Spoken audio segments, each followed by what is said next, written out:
A paz do Senhor Jesus, Igreja Tanque de Betesda de Varriçai.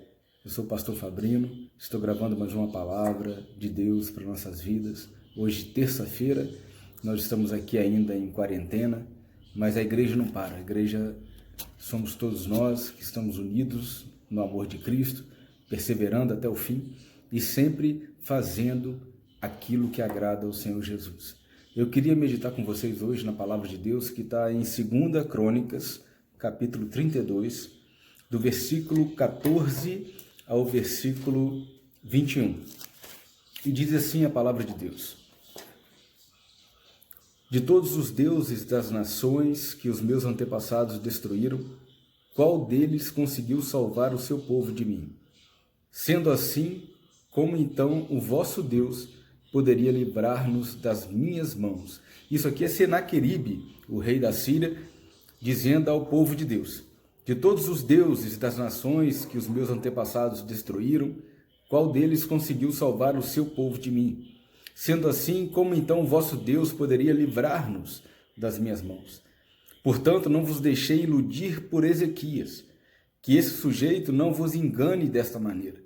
Não lhe deis crédito, pois nenhum Deus da nação alguma, nem de reino algum, teve poder para livrar o seu povo dos meus exércitos, nem das mãos dos meus antepassados. Vosso Deus tampouco vos conseguirá livrar das minhas garras. Os oficiais de Senaqueribe esbravejaram ainda mais impropérios contra o Senhor Deus e contra o rei Ezequias, o seu servo.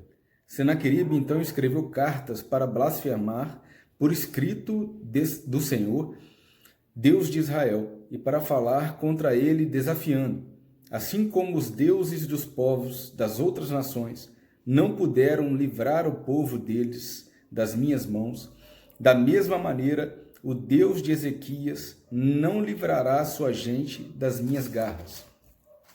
Em seguida, todos os comandantes e servos de Senaqueribe bradaram na língua dos judeus contra o povo de Jerusalém, que estava sobre a muralha, com o objetivo de os atemorizar e os desesperar, e com isso conquistarem toda a cidade. Gritaram ultrajes contra o Deus de Jerusalém, da mesma forma como ridicularizavam os deuses das nações pagãs, que de fato não passam de obras produzidas pelas mãos humanas.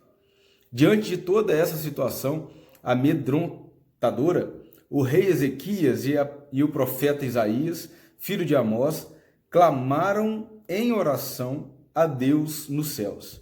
Então o Senhor enviou um anjo que aniquilou todos os experientes soldados, líderes e oficiais no próprio acampamento do rei assírio, de forma que este bateu em retirada para suas terras, sob profundo sentimento de derrota e vergonha. Amém? Feche seus olhos agora onde você está. Vamos pedir a Deus que traga revelação da palavra aos nossos corações. Senhor, em nome de Jesus Cristo, nós estamos diante da Tua palavra e clamamos que o céu possa se abrir sobre nós, meu Deus, nos dando entendimento e aplicação da Tua palavra para os nossos dias. Em nome de Jesus. Amém. Então, essa palavra da 2 Crônicas, se não me engano, nós pregamos uma parte dela na igreja já. Essa palavra diz respeito ao rei Senaqueribe, que estava sitiando Jerusalém, e Ezequias tinha feito ali algumas providências. Ezequias tinha já consultado o Senhor, consultado os anciãos, tinha tomado medidas para se vigiar, para vigiar a cidade, se precaver da investida do rei da Síria. Contudo, essa parte que nós lemos diz respeito ao comportamento de Senaqueribe, o inimigo de Israel, contra o povo de Deus, dizendo para o povo de Deus: por que vocês confiam nesse Deus? Por que vocês continuam confiando em Ezequias? Por que vocês continuam confiando em Isaías, o profeta de Deus? Porque esse Deus é o mesmo dos outros deuses. Eu aniquilei todas as nações. E de fato, Senaqueribe já tinha invadido outras terras, e naquelas terras existiam outros deuses, deuses pagãos. E Senaqueribe invadiu, destruiu os altares e subjugou toda a população. E ele estava para fazer isso em Jerusalém. em Jerusalém, ele invadiu Jerusalém e estava tentando invadir Jerusalém, e contudo, a situação era que o povo de Deus estava sendo alimentado pela palavra através do rei Ezequias e através do profeta Isaías. Nós vemos que a primeira medida que Senaqueribe fez é desacreditar o Deus de Israel diante do povo. Ele tomou medidas para que o povo ficasse amedrontado, com dúvidas a respeito do próprio Deus. E muitas vezes nós vemos isso, nós colocamos nossa esperança nas coisas deste mundo. Nós colocamos a nossa esperança nas providências humanas. E esquecemos que a palavra de Deus tem promessa para a nossa vida. Quem anda com Deus tem que estar acostumado a andar no sobrenatural de Deus.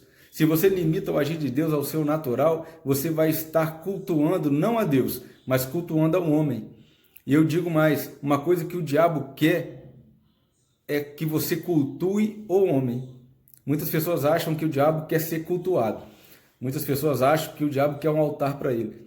O diabo não quer um altar para ele. O diabo quer que o homem acredite no homem. Vocês estão me entendendo? O diabo quer que o homem tenha fé no próprio homem.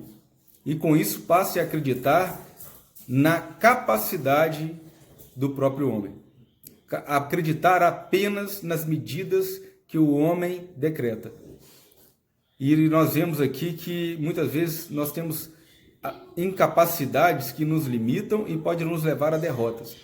A palavra de Deus diz que Senaqueribe estava fazendo o povo desacreditar em Deus, dizendo que faria com o povo de Jerusalém a mesma coisa que fez com os outros povos, que nenhum Deus impediu ele de invadir uma terra. O povo já estava amedrontado, né? E você pode perceber isso no verso 18. No verso 18 diz que, em seguida, todos os comandantes e servos de Senaqueribe bradaram na língua dos judeus contra o povo de Jerusalém. O que isso significa? Está dizendo que os de dentro, as pessoas que aparentemente se compreendiam, porque falavam a mesma língua, agora estão dividindo. O que acontece diante de uma situação de destruição, uma situação de terror? Aparentemente, as pessoas começam a colocar, a exteriorizar quem de fato elas são, né? O crente, você só vai saber se é crente depois que passar pela prova. Aqui nós estamos entendendo que pessoas de dentro, porque falavam a mesma língua, mas elas não eram como os de dentro. Elas já eram o quê? Do exército de Senaqueribe. E muitas vezes tem exército de Senaqueribe dentro da igreja. Como assim, pastor? Porque quando você diz que não confia em Deus e começa a colocar dúvida naquilo que Deus pode fazer, você não está no exército de Deus mais. Você está no exército do inimigo. Porque além de jogar no time adversário, você está plantando dúvida e sendo pedra de tropeço para o exército, para os combatentes de Deus. Por isso que a palavra de Deus diz que eles bradaram na língua dos judeus, porque quando você vê uma pessoa de dentro afrontar o próprio Deus, aquele Deus que ele também conhece, isso planta uma dúvida no teu coração. E ontem, um dia desse, nessa semana ainda, eu vi um comentário em alguma rede social dizendo que o Covid-19 não é o capeta. O Covid-19 não precisa de oração nem de campanha de oração, porque ele não é o capeta. Isso é uma baita de uma falta de insubmissão ao nosso Deus. Porque a palavra de Deus diz que todas as coisas nós devemos colocar no altar dele. Todas as nossas aflições nós devemos depositar no Senhor, porque o Senhor é aquele que transforma nossas aflições, nossas lágrimas, em alegria. Você não deve passar por uma aflição achando que a sua aflição terá solução através das mãos de um homem. E quando você fala que você não deve combater uma situação de aflição através da oração, você está dizendo que não deve se socorrer de Deus, que Deus não é bem-vindo na tua luta, que dessa luta você tem capacidade para sair. E não é exatamente isso que nós estamos vivendo. Você não pode dizer para si mesmo que tem capacidade para sair de uma luta se você não conhece o potencial do teu inimigo.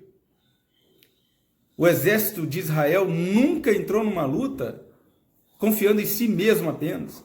Ele sempre saía com a bênção de Deus. Porque quando saía sem, nós vemos algumas passagens, quando saía se precipitando. Precipitar é colocar algo à frente de outra coisa. Quando você coloca você à frente de Deus, ou a tua capacidade à frente daquilo que Deus é, você está dizendo que você tem condições de enfrentar o teu inimigo sozinho. E Deus respeita a tua opção. Deus respeita a tua opção.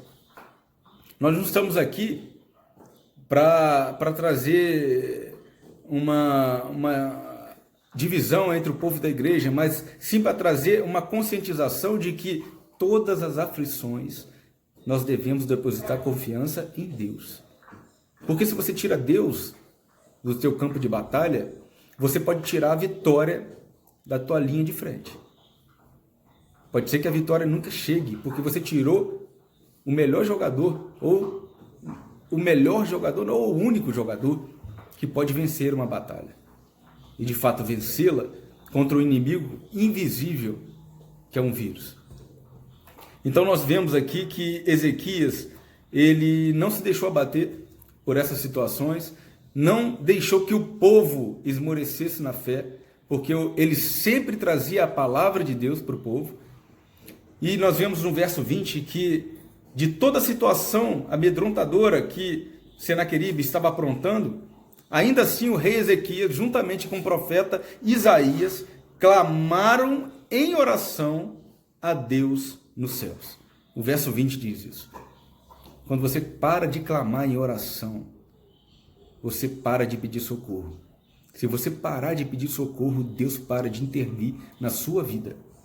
Nós vemos em Eclesiastes capítulo 10, versículo 12, diz que as palavras da boca do sábio são agradáveis, mas os lábios do insensato o devoram. Não seja insensato no meio de uma batalha. Não começa a dizer que o homem tem capacidade para vencer todas as coisas. Você é um cristão. Quando se diz cristão, você acredita num Deus vivo, Emmanuel, Deus conosco. Acredita no Espírito Santo que age através de você. Se você acreditar no seu potencial apenas, você está jogando no time do adversário, você está cultuando um homem, uma visão humanista que endeusa o próprio homem. Isso é a obra do inimigo. É isso que o inimigo quer. Que você pense que pode sair dessa situação sozinho. A palavra de Deus nos manda ter prudência, nos manda ser vigilantes, mas manda clamar o socorro ao céu. Aonde você tem clamado o teu socorro? Ou melhor, aonde você tem depositado a tua confiança? Nas suas medidas de prevenção? Eu tomo medida de prevenção aqui em casa. Eu deixo meus sapatos na porta da casa, eu uso álcool em gel, mas nós não devemos deixar de pedir socorro a Deus. Nós não devemos parar de orar. Por quê? Quando Ezequias e o profeta Isaías clamaram, olha o que Deus fez no verso 21. Então, o Senhor enviou um anjo. Esse anjo aniquilou todos os experientes soldados, líderes e oficiais no próprio acampamento do rei Assírio, de forma que este bateu em retirada para suas terras, sob profundo sentimento de derrota e vergonha. Deus está dizendo que vai enviar um anjo e vai jogar o seu inimigo para fora da tua terra. Vai afastar o teu inimigo, ele vai sair envergonhado. Mas para isso Deus tem que intervir. Para isso Deus tem que entrar na batalha. Você não pode deixar Deus de fora. Você não pode ter dúvidas de quem é Deus na sua vida. Você não pode estar travando uma luta apenas com a sua própria força. Está na hora de você ter um culto lógico. Em Romanos capítulo 12, versículo 2, diz sobre o culto lógico. Muitas pessoas dizem culto racional. Eu não gosto de usar a palavra racional, porque culto ele nunca vai ser racional. Culto lógico significa, se você ler, vamos lá em Romanos capítulo 12, você vai entender o que eu estou falando. Diz assim: portanto, caros irmãos, rogo-vos pelas misericórdias de Deus, que apresenteis o vosso corpo como um sacrifício vivo, santo e agradável a Deus, que é o vosso culto lógico. O que é culto lógico? É quando você representa o culto através da tua própria existência. Você é um culto a Deus, aonde você vai, você é um culto a Deus. Como assim, pastor? Com as suas ações. São ações que agradam a Deus. Ações que agradam a Deus. Nós vimos aqui em Eclesiastes 10, 12, o que agrada a Deus? Aquilo que vem da sabedoria de Deus. Sabedoria que sai da nossa boca. Fé, perseverança. O culto lógico é quando você é o culto através das suas ações, das suas reações. Lógico porque está ligado à tua própria existência. Vocês entenderam? E olha o versículo 2 de Romanos capítulo 12. Diz: e não vos amoldeis ao sistema deste mundo, mas sede transformados pela renovação das vossas mentes, para que experimenteis qual seja a boa e agradável, perfeita vontade de Deus. O sistema está mandando você acreditar no homem. O sistema está mandando você acreditar na capacidade do homem. Pessoas de dentro, pastores, líderes, diáconos, estão começando a duvidar do potencial do teu Deus. Você não pode duvidar do potencial do teu Deus. Deus manda você estar vigilante, ter vigilância sobre as palavras que saem da tua boca, agir com sabedoria, ser um culto lógico através das suas ações. Você tem que dizer palavras de esperança e não de caos. A gente já colocou isso aqui. Você tem que cultuar a Deus de maneira que o agrade. Isso é chamar Deus para a batalha.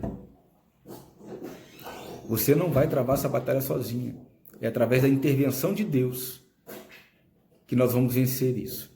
Amém? Deus abençoe a sua vida. Hoje, essa breve palavra, nós vamos estar voltando amanhã. Amanhã é o nosso culto. Então, aguarde mais. Em nome de Jesus, que Deus os abençoe e os proteja. Amém? Deus abençoe.